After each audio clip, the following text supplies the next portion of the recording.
Olá, nessa videoaula nós vamos parar de falar sobre CSS e começar a falar sobre elementos de HTML, alguns elementos que vocês ainda não conhecem, que a gente vai apresentar em detalhes para que a gente possa trabalhar então com formulários e dados de formulário. Tá, ok? Bom, então começando, dando início aqui, os formulários são utilizados no HTML para receber informações do usuário. Então toda vez que desejamos que o usuário informe alguma coisa, certo? A gente vai usar formulários. Então existem uma série de elementos que capturam os dados do usuário. Quando vocês fazem um login, quando vocês fazem um cadastro, vocês preenchem os dados e esses dados são captados por um formulário. Ok? E nós vamos aprender então como fazer esses elementos.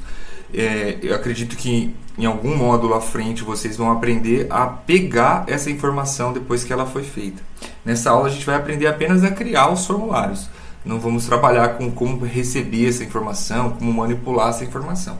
Mas uma vez que a gente aprende isso, nos próximos módulos assim, vocês poderão depois trabalhar com essas informações.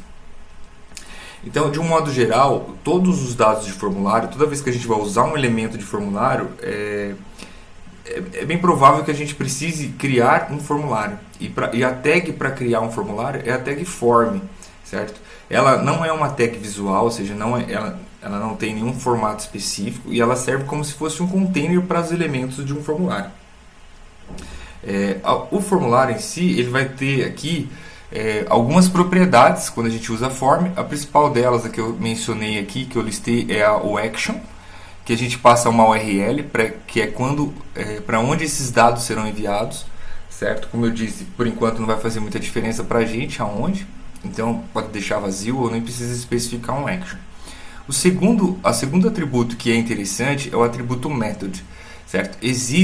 Quando a gente está trabalhando com HTML, existem basicamente alguns métodos de envio de dados, é mais ou menos assim que funciona.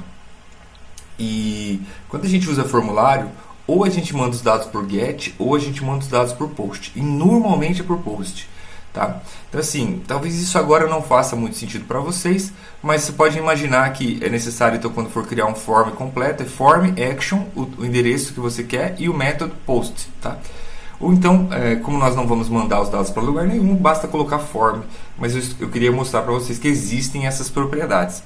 E a segunda propriedade que existe também, a terceira propriedade, é um autocomplete, que você pode colocar como on ou off. Certo? Setando autocomplete como on, uma vez os dados forem enviados, quando voltar a preencher os dados, ele vai sugerir as informações que já foram colocadas antes. E o off não vai sugerir. Então é só uma opção aí de se quer que, como se fosse relembrar os dados que já foram inseridos em algum momento. Certo? Bom, então uma vez que a gente cria o formulário, aí sim a gente tem que passar com os elementos, a partir daí capturando os elementos. E o primeiro elemento que nós vamos ver é o elemento de entrada de texto simples. Esse elemento ele é feito de que forma? Ele é feito através desse comando, input, certo? Em HTML. E aí a gente vai dizer que esse input ele tem um tipo. Nesse caso vai ser do tipo texto, text, certo? Bom, uma vez que a gente define então um elemento de input e define um nome e o tipo que ele vai ser do tipo texto, existem uma série de outras propriedades que devem ser preenchidos normalmente, tá? Então, quais são essas propriedades? O nome. Então, normalmente a gente tem que dar um nome para cada elemento, porque depois, quando a gente for recuperar essa informação, é a partir do name que essa informação é capturada. Então, nesse caso, eu estou criando aqui um input de texto que eu chamei de nome, e aí eu defini um ID para esse elemento, certo? E esse ID ele vai ser interessante para a gente poder fazer as ligações do elemento com o rótulo dele. Eu vou mostrar aqui no CodePen, deixa eu abrir aqui no CodePen e a gente vai fazendo juntos, ok? Eu tenho depois um exemplo com todos prontos, mas eu quero, pelo menos para começar, para que vocês entendam o que eu estou falando. Então eu venho aqui e coloco um input type, deixa eu aumentar um pouquinho a fonte e vou minimizar isso aqui. Então eu coloco um input type text, name, e aí eu coloco lá o nome, sei lá, sobrenome, vamos supor, sobrenome. Certo? E aí aqui eu colocaria sobrenome, dois pontos. E aí eu ia colocar, então, veja que eu tenho aqui um campo agora que eu posso preencher esse valor. Tá? Eventualmente a gente poderia colocar aqui também um nome e coisas assim, nome. Mas esse é um input type text, certo? Aqui a gente poderia colocar um P aqui para ter um elemento numa linha, um outro elemento na outra linha. Ó, então tem um parágrafo, ele já vai dar inclusive um P aqui, ó.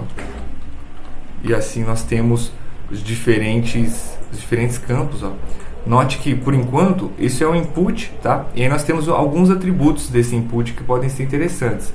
Então, o placeholder. O placeholder é um atributo legal. Por quê? O placeholder ele serve para informar para o usuário o que ele tem que preencher naquele campo. Então, se eu coloco placeholder aqui e defino algum título, por exemplo, insira o nome. Então, o que vai acontecer? Ele vai ficar aqui, ó. Veja que ele fica com texto. Insira o nome. Aí aqui eu poderia colocar um outro placeholder. Placeholder. Insira o sobrenome. Ou então, ao invés de ser um comando assim, eu poderia colocar um exemplo, tá? Então, por exemplo,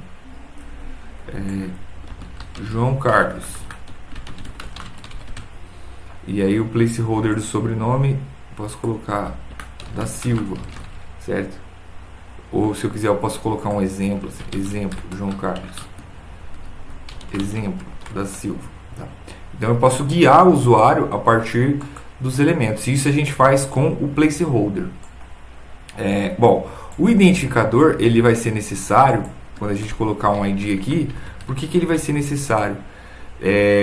Porque a gente depois vai definir um rótulo para esse campo e a gente vai precisar do ID. Nesse caso, o ID ele pode ser o mesmo que o nome ou pode ser diferente. Eu vou colocar aqui, por exemplo, nome, e aí e name vai ser nome, certo? E eu posso usar o mesmo ID e o mesmo nome. Então eu posso colocar ID sobrenome, por exemplo, e o name vai ser sobrenome.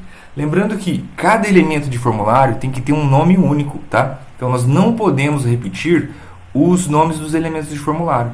Só para vocês verem, aqui eu não criei o método form, a classe form, mas eu poderia fazer isso aqui, ó, form, e colocar depois um /form. Ok? Então aí com isso eu tenho agora o meu formulário criado.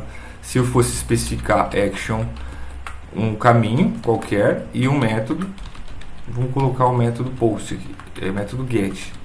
Posso colocar o método get ou post, normalmente vai ser o método post, tá? Então toda vez que vocês entrarem num site e virem um formulário, ele foi feito dessa forma, foi criado um form. Então esse primeiro elemento que a gente está vendo é o input do tipo texto, cujo valor sobre sobrenome, cujo nome aqui a gente chamou de, não, aqui não vai ser sobrenome, né? Já tinha definido o nome aqui, que eu modifiquei, né? Estou repetindo aqui o código, nem percebi, gente, me desculpe. Eu vou apagar aqui também porque eu já defini o nome aqui, ó, name. A gente só precisa de um name, né? Não precisa de dois, tá? E o placeholder então serve para isso. Aí a gente tem outras propriedades que são, por exemplo, disable.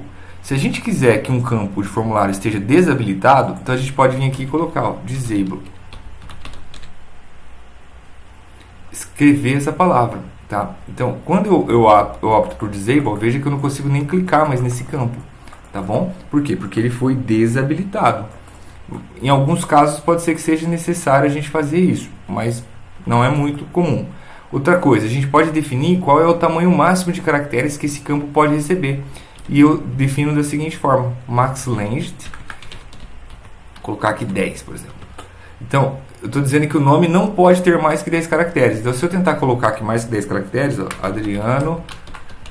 Ó, ele não deixa eu digitar. Eu estou tentando digitar aqui, mas eu não consigo. Por quê? Porque o meu max length definiu que é 10. Então eu consigo colocar 10 caracteres. Tá? Então é uma restrição que eu tenho. Ó. Não é possível digitar novos valores. Certo? Outra coisa. Se eu defino read only, então eu não consigo modificar. Tá? Existe uma propriedade chamada value. A propriedade value permite a gente já colocar um valor padrão. Veja que o placeholder não é um valor. É só uma dica de como preencher o campo. Mas eu poderia, sei lá, value, eu vou colocar já um nome padrão aqui, Adriano. Então o que vai acontecer? Ele já vem com esse valor. Ó. Quando eu clico aqui, ele já tem esse valor preenchido. Por quê? Porque eu usei a propriedade value. Então a partir da propriedade value, eu tenho qual é o valor desse campo. Se esse campo tem algum valor, eu posso marcá-lo como read only. E o que significa ser read only?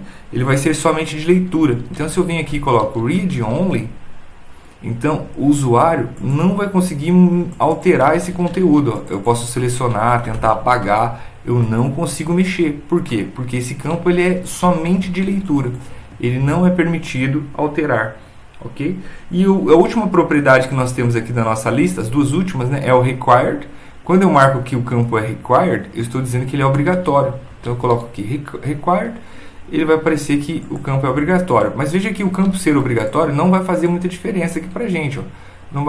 Ele não vai fazer formatado de uma forma diferente, não vai fazer nada disso. Tá? E por fim é o size. O size é o tamanho que a gente tem no nosso campo. Então se eu venho aqui e coloco um size de 30 pixels, então a gente vai ter um elemento que tem tamanho 30. Ó, ele ficou maior do que antes. Tá? Eu posso vir aqui e colocar 10 pixels. 10 caracteres. Ele vai ter o tamanho 10, certo? Enfim, a gente pode definir qual o tamanho é. E veja que o tamanho não tem relação com o max range. Tá? O max range é quantos caracteres no máximo eu posso digitar. Já o tamanho é qual é o tamanho que o elemento vai ter. Mas a gente pode depois formatar os tamanhos via CSS. Fica mais interessante. Definir, por exemplo, o widget para esses elementos, certo? E formatá-los depois via CSS, que é uma das coisas que a gente ainda vai ver nesse curso. Ok? Então essas são as propriedades principais do elemento de entrada de texto, certo? Do input type text. Então, sugiro que vocês criem alguns inputs de texto, pensem em cenários onde é necessário um input de texto. Por exemplo, P/P, e aí eu quero cadastrar, sei lá, vamos supor que seja o nome de um produto. Eu posso colocar aqui, nome, dois pontos, aí eu faço um input type text, name, aí eu vou colocar produto, vou colocar produto, nome do produto. Eu vou colocar name, produto, placeholder. Vou colocar, sei lá, eu poderia colocar um nome de um produto, né? TV de LED. Não sei o que é o item que eu estou fazendo, mas ele vai colocar como um exemplo. Eu poderia colocar aqui exemplo TV de LED. Certo? E aí então eu tenho um nome do produto. E é legal a gente fazer alguns testes de repetição. Tá? Bom, avançando, esses elementos, eles normalmente devem ser precedidos por um rótulo, tá? Que é o texto que diz o que aquele campo é. Tá? Para a gente usar os rótulos em HTML, é um código chamado label, tá? É um elemento chamado label. Então, veja que aqui eu não usei label. E aí isso tem uma coisa do tipo, beleza, ele é um rótulo, ele está perto do elemento, mas ele não tem uma ligação com esse elemento. Veja que não tem ligação alguma. Certo? E como que a gente pode atribuir essa ligação? Usando um label. E como que o label funciona? Então, ao invés de deixar o texto solto, eu vou definir um label, certo? Então, eu vou colocar o meu texto dentro de um item label. E o label, ele tem uma propriedade, um atributo chamado for. Então, eu vou dizer for, que significa para, certo? Então, esse label é para... E aí eu vou dizer qual é o ID do campo. Veja que o ID do campo não é a mesma coisa que o nome do campo, embora eles possam ter o mesmo valor. Tá? Então por isso que a gente vai ter que definir um ID para os campos. E aí eu vou colocar então que ele é para o campo nome. Certo? Uma vez que eu faço isso, agora esse rótulo diz respeito a esse campo. Como que eu sei? Se eu clicar no rótulo, ele vai selecionar o campo que eu desejo. Por quê? Isso acontece devido ao fato de a gente ter usado um label. E esse label a gente fez a ligação, dizendo for, ou seja, ele é um label para o campo tal, a partir do nome do ID do campo. Então eu seleciono aqui, ele já vai trazer para mim quem é o elemento que está selecionado. Veja que o mesmo não vai acontecer com o sobrenome. Por quê? Porque eu não criei um label ainda em sobrenome, eu só criei um label para nome. Então, basicamente, todos os nossos elementos de formulário, eles vão ter que ter um label, tá? Para que a gente possa fazer esse controle. Aqui, no caso do sobrenome, eu defini que o nome e o ID são iguais. Então, não teria nenhum problema. Eu vou colocar aqui label for. E eu vou colocar o nome do ID, que é sobrenome. E aqui eu vou fechar o label. Vou encerrar ele, label.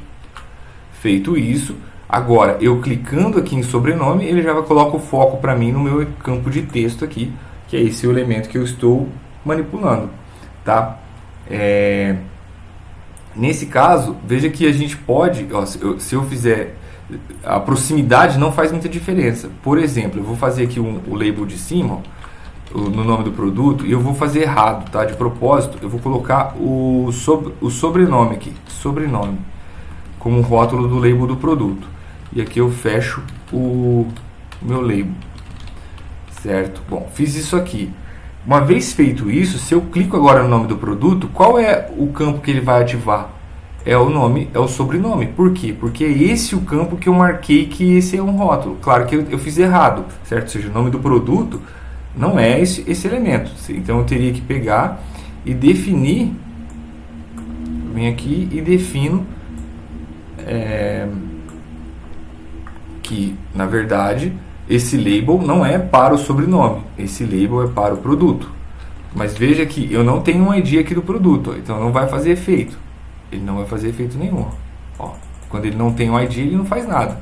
Então eu tenho que colocar um ID para esse campo aqui de texto. E eu vou dizer que o ID dele vai ser produto. Ok? Feito isso, agora sim, quando eu clico aqui, ele foca e dá ênfase no meu campo de texto aqui que eu estou selecionando. Ok? Então, no geral, esse é o primeiro elemento que nós estamos aprendendo, que é o elemento de entrada de texto simples, certo? Bom, avançando, uma vez então que a gente entendeu, criou o label e definiu então que esse label se refere a um determinado input a partir do ID desse input, certo? Nós temos uma série de entradas diferentes que nós vamos ver no próximo vídeo aula. Certo? Então nós vamos ver como fazer entrada de cor, de data, de e-mail e assim sucessivamente. Então nós temos uma série de elementos, certo? E aí vamos conhecer cada um desses, como que eles funcionam e qual é a característica deles.